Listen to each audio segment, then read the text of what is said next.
અંકલેશ્વર જીઆઈડીસીમાં પોલીસે 12.3 લાખના દારૂ પ્રકરણમાં વોન્ટેડ બુટલેગરને ઝડપી પાડ્યો. અંકલેશ્વર જીઆઈડીસી ઇન્ડસ્ટ્રીયલ પ્લોટના શેડ પાછળ ચોક્કસ માહિતીના આધારે 12.04 દારૂ સાથે 4ની ધરપકડ કરી 6 ઇસમોને વોન્ટેડ જાહેર કર્યા હતા.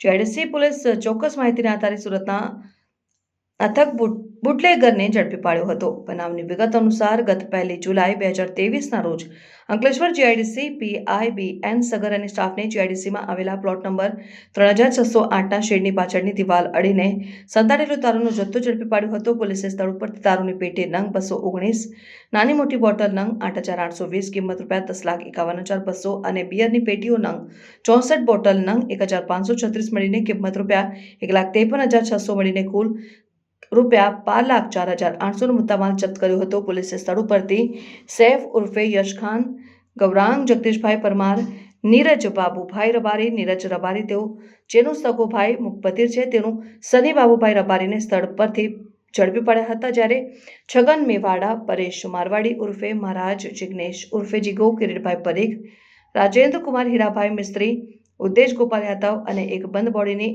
ઓરેન્જ કલરની ટ્રકનો ડ્રાઈવરને વોન્ટેડ જાહેર કરીને પકડાયેલા તમામ સામે પ્રોહિબિશન અંતર્ગત ગુનો નોંધી વધુ કાર્યવાહી હાથ ધરી છે. જે બાદ અને વોન્ટેડ આરોપીને પોલીસે ઝડપી પાડ્યા હતા. જોકે છેલ્લા પોણા 2 વર્ષથી પોલીસ હાથતાળી આપી ફરાર છગન મેવાડા ઉર્ફે છગનભાઈ સોહનલાલ કલાલ પોલીસે પલસાણા ખાતેથી ગતરોજ ઝડપી પાડ્યો હતો અને તેને અંકલેશ્વર લઈ આવીને કોર્ટમાં રજૂ કરી રિમાન્ડ મેળવી વધુ પૂછપરછ શરૂ કરી હતી.